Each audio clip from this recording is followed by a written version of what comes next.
Yes, the blockchain is truly revolutionary. Yes, Bitcoin is Tulip Mania 2.0. Yes, cryptocurrency is a nail in the coffin of the bankster parasites. Yes, digital currency is a tool of the totalitarian tyrants. No, these statements are not contradictory. But don't worry if you think they are. You're just a victim of the Bitcoin Psyop. This is the Corbett Report. So what is the Bitcoin Psyop? Well, look at a headline like this. Former chairman of Federal Reserve to speak at blockchain conference. If you immediately think, aha, I knew it, the Fed is behind this Bitcoin nonsense after all, then you might want to stop and contemplate this headline from 2 years ago. Ben Bernanke, Bitcoin has serious problems. Do you think there's some kind of contradiction here? Or do you think that Bernanke has flip-flopped on the issue? Or do you suspect that Bernanke was always secretly behind Bitcoin but couldn't admit it until now? If so, then you have fallen for an embarrassingly simple trick. That trick is to use the words Bitcoin and blockchain and cryptocurrency and digital currency interchangeably as if they are all the same thing. They are not. Confused? Well, fear not. Our good friends at the Bank for International Settlements, the BIS, have written a handy-dandy article that explains everything to you in simple, everyday language. They've even illustrated that article with easy-to-understand infographics. Just kidding. Their unwieldy article on central bank cryptocurrencies is a predictably hot mess of monetary jargon and Venn diagrams that somehow make things look even more complicated than they sound. Now, to be fair, their proposed new taxonomy of money has real explanatory power, and the diagrams that result are genuinely insightful, but it hardly makes for light bedtime reading. So let's see if we can make it a little easier, shall we? A blockchain is a cryptographically secured ledger that can be permissionless and decentralized. The geeks in the crowd will appreciate the fact that the blockchain is a stupendously elegant solution to some incredibly complicated problems in the obscure recesses of arcane subjects like distributed computing and payment processing.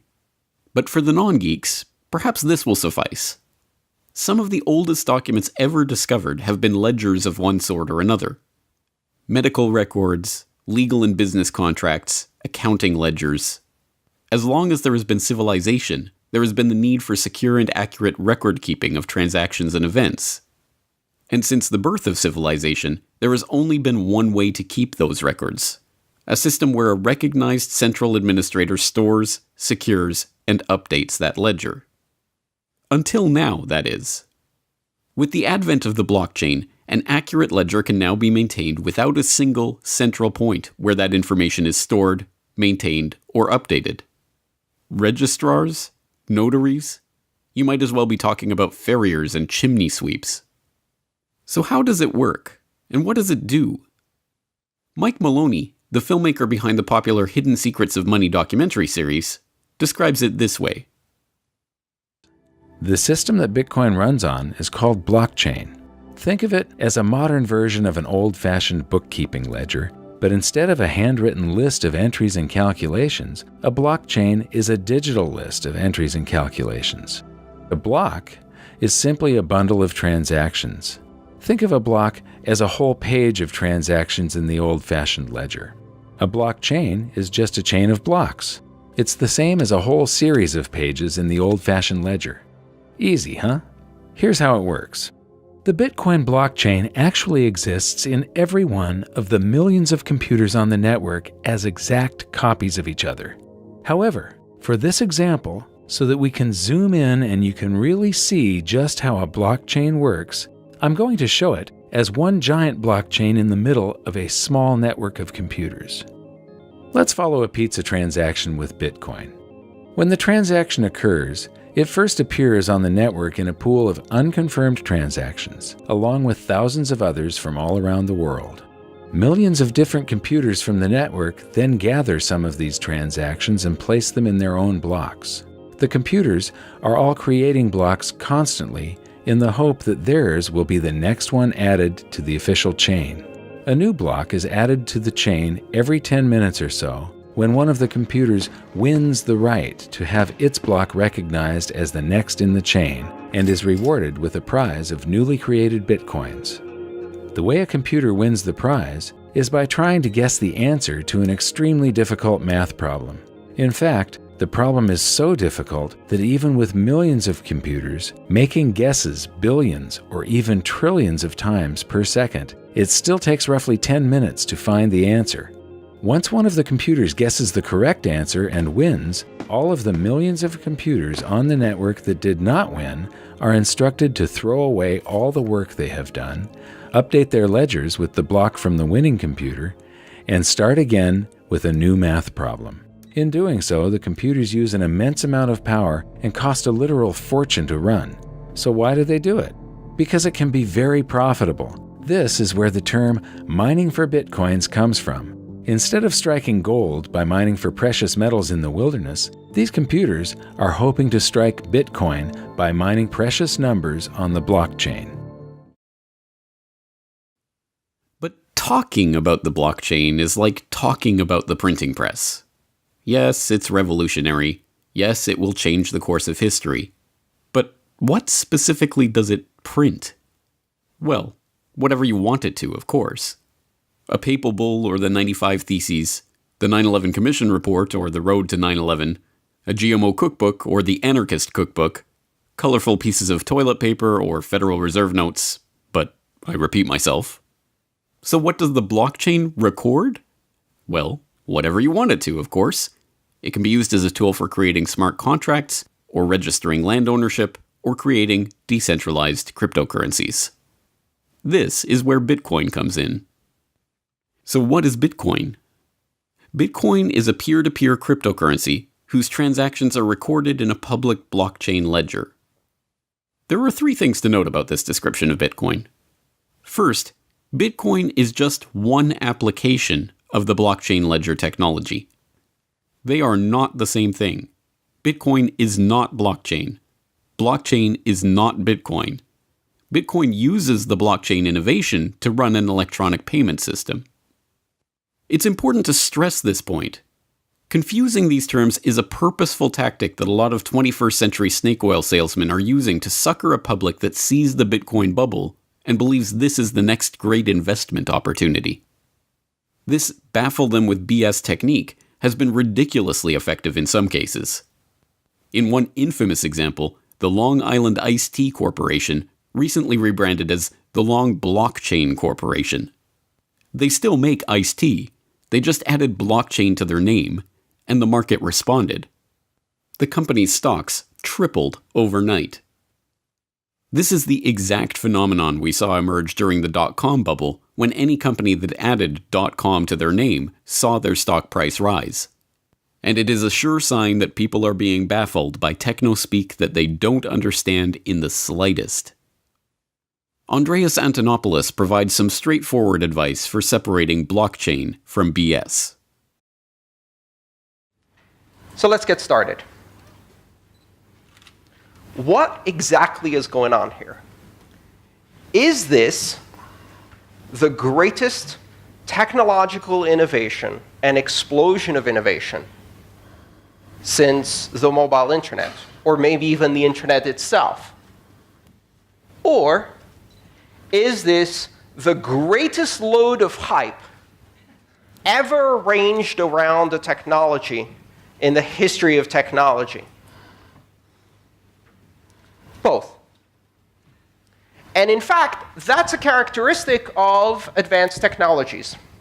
I often say that where Bitcoin and the other open blockchains are today is approximately where the internet is in 1992. In terms of technology, in terms of infrastructure deployment, in terms of adoption patterns, this technology is approximately where the internet was in 1992. But the hype around blockchain is exactly where the hype around the internet was in 1998. You know what comes next. There will be a shakeout. When the waters recede, you can tell who on the beach wasn't wearing a swimsuit. They stand there naked. It's an empty promise. This will happen in the blockchain space. There is a lot of bullshit being peddled to VCs, to investors, to initial coin offering buyers, to uneducated investors. There's a lot of Ponzi schemes. There's a lot of pyramid schemes. There's a lot of empty promises. There's also a lot of business as usual disguised as innovation, disguised as disruptive technology. Now, out of that came this fantastic saying, blockchain is the technology behind Bitcoin, which is incorrect. Blockchain is one of the 4 foundational technologies behind Bitcoin, and it can't stand alone. But that hasn't stopped people from trying to sell it. Blockchain is Bitcoin with a haircut and a suit that you parade in front of your board. It's the ability to deliver a sanitized, clean, comfortable version of blockchain, of Bitcoin, to people who are too terrified of actually disruptive technology. And so you get into this very strange world where the words no longer mean anything. Can you define blockchain for me? I think a few people in this room could probably define blockchain, but the real challenge would be, can you define blockchain in such a way that I can't do search and replace with the word database and still make that sentence work? Because that's the challenge. If what you're doing is a database with signatures, it's not interesting. It's boring. What is the essence of Bitcoin? It's not blockchain. The essence of Bitcoin is the ability to operate in a decentralized way without having to trust anyone. The essence of Bitcoin is to be able to use software to authoritatively, independently, without appeal to authority, verify everything yourself. You don't trust the other nodes you're talking to. You assume they're lying. You don't trust the miners. You don't trust the people creating the transactions. You don't trust anything other than the outcome of your own verification and validation. And through that, you end up trusting in something more important, the network effect. Bitcoin introduced the concept of decentralized security through computation. And this has not yet sunk in. What Bitcoin does is it allows you to replace a security model that is based around concentric circles of access and control with an institution in the center, with a security model that is inside out, open and accessible to everyone, a security model that is based on market forces and game theory.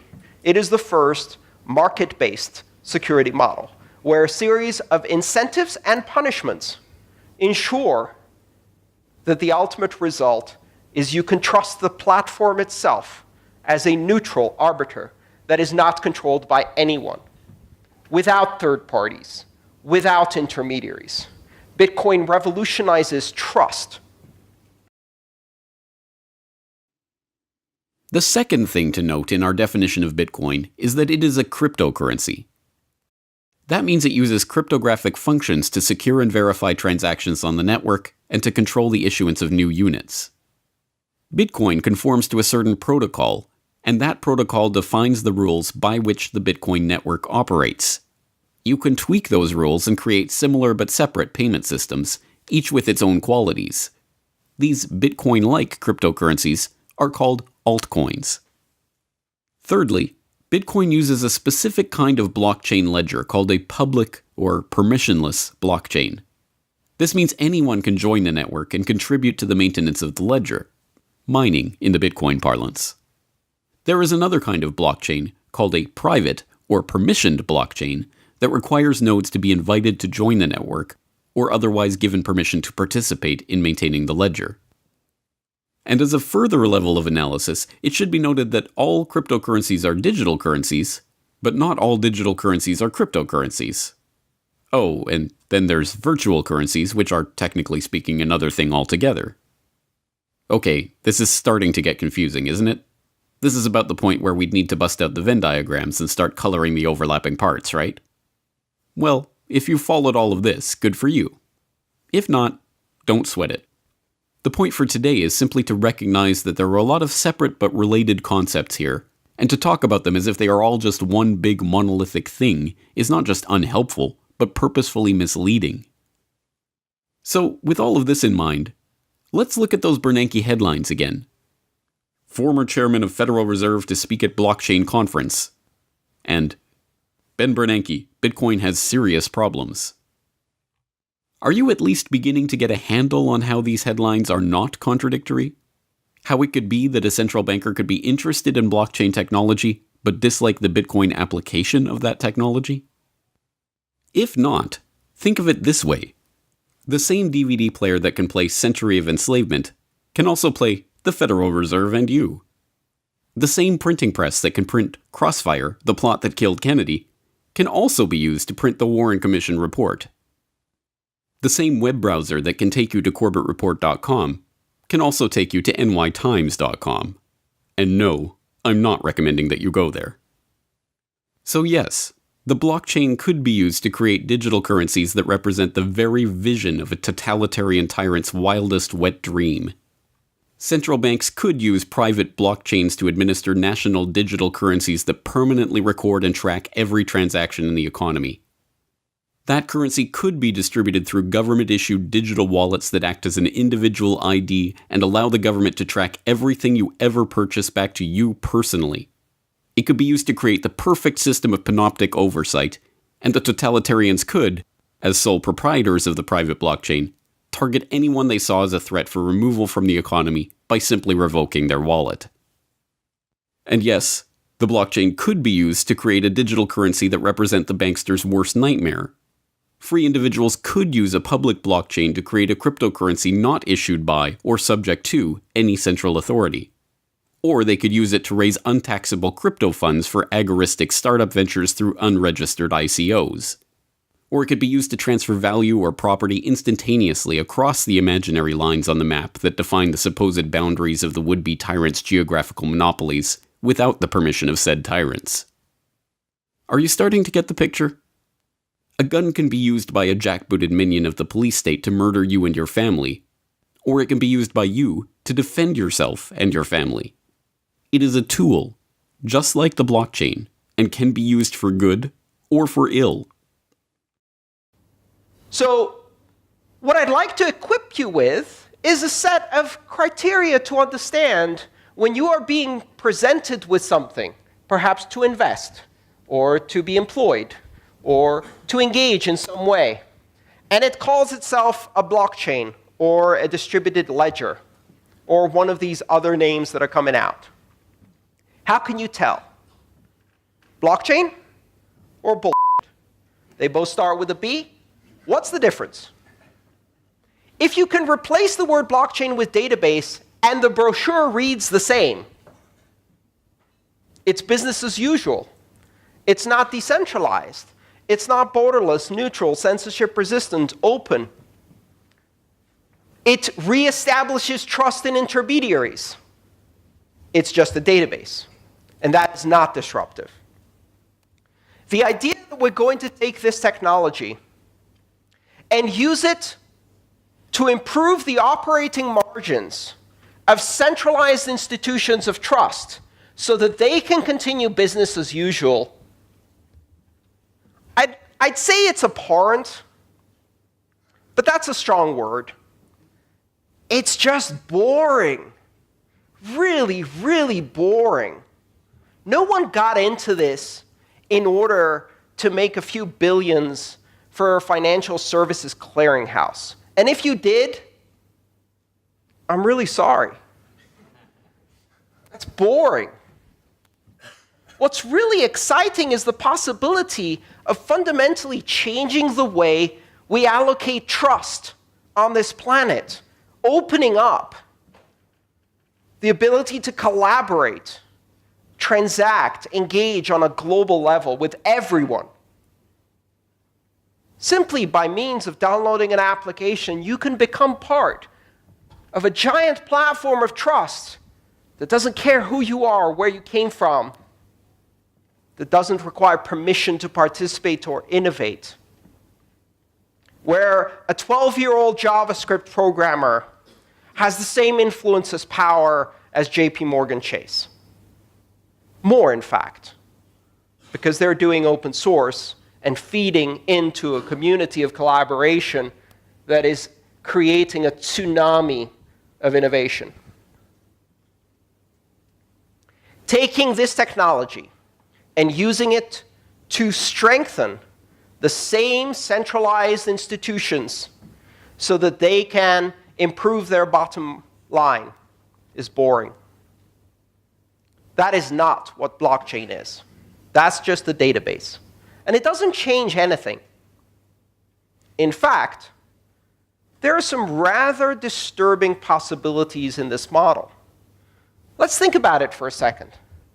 The most commonly expressed application for these new distributed ledger technologies is to replace the function of a centralized clearinghouse with a consortium of n participants, where n is 2, 3, 4, 5, 10, known, permissioned, controlled participants who will assemble transactions and sign them rather than compete through market forces in a security model like Bitcoin.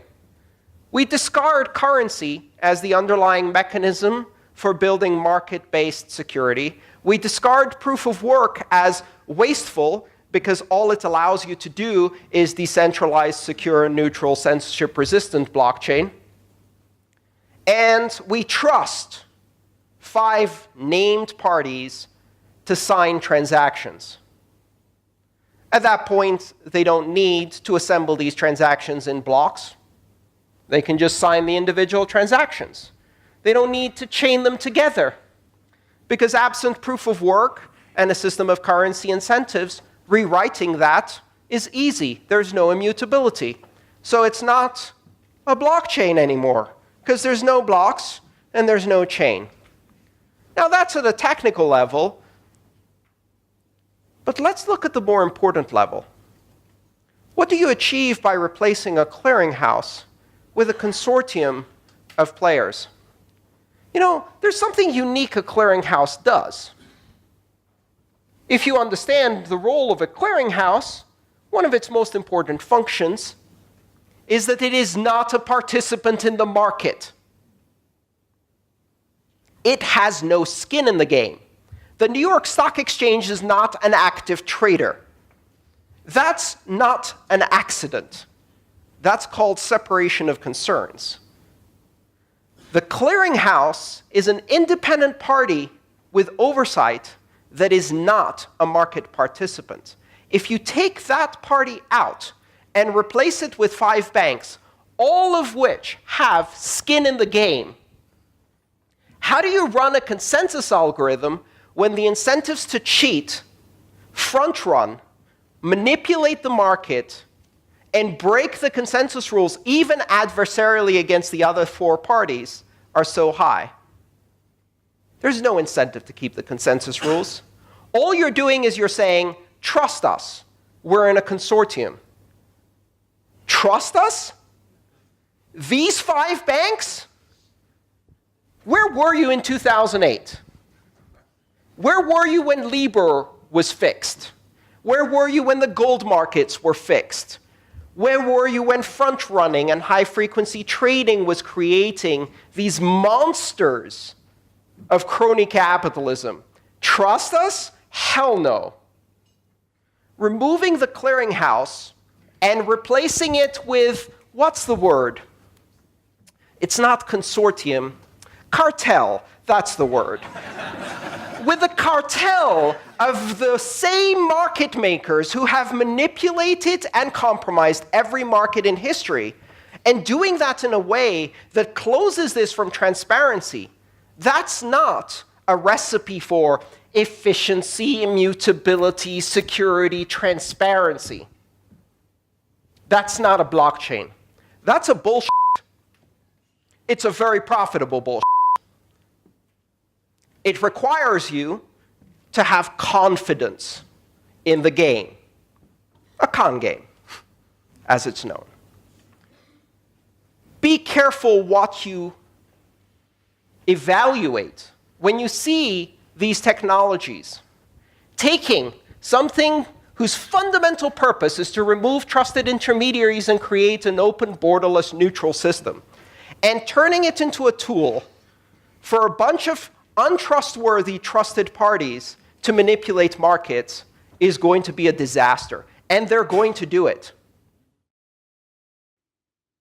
Now, let's look once again at the statements that opened this podcast episode. Is the blockchain revolutionary? Well, since no decentralized peer-to-peer ledger has ever existed before, yes, it is that rarest of rare things. Something new under the sun. Is Bitcoin Tulip Mania 2.0? Yes, in the exact same sense that the dot-com bubble of the 90s was Tulip Mania 2.0. Just as Pets.com and other ventures that earned and lost hundreds of millions of dollars in the blink of an eye were the result of a speculative frenzy, so too are the sudden run-ups and rundowns in Bitcoin's price the result of a speculative frenzy. But the bursting of the dot-com bubble wasn't the end of the World Wide Web, any more than a future bursting of the Bitcoin speculation bubble will be the end of cryptocurrency, or even Bitcoin. Is cryptocurrency a nail in the coffin of the banksters? Yes. Cryptocurrencies can now be, and already are being used by millions around the world for instantaneous and virtually free international remittances, all without the aid of a bank account. Startups have raised billions of dollars in capital through ICOs, without a VC predator or investment bank underwriter in sight. More broadly, a whole host of banksters and their associated cronies in the third-party middleman parasitic class are already openly contemplating the fact that they have already been made obsolete by the blockchain technology which underlies the cryptocurrency boom. So is the blockchain the one and only silver bullet that will end banking all by itself? Don't be ridiculous. But it is one more arrow for the quiver. Is digital currency a tool of the totalitarian tyrants? Well, we've already seen how the BIS is musing about central bank-issued cryptocurrencies, and we've contemplated how that nightmare scenario of control and surveillance might unfold. It hardly takes a Nostradamus to envision how the forces of centralization are going to push as hard as they can to put the cryptocurrency genie safely back in the bottle of central bank-issued fiat. Are any of these statements contradictory? Nope. But the Bitcoin Psyop might have made you think they were. And now, you know better. So, here's a test of your newfound, nuanced understanding of the intricacies of digital currencies. Can you explain how this headline, China's central bank has begun cautiously testing a digital currency, and this headline, China is shutting down all of Beijing's Bitcoin and cryptocurrency exchanges, are perfectly compatible? If so, then give yourself a pat on the back. You've just seen through the Bitcoin Psyop. A version of this podcast first appeared in the Corbett Report subscriber newsletter in September 2017. To keep up to date with the newsletter and to support the Corbett Report, please subscribe today.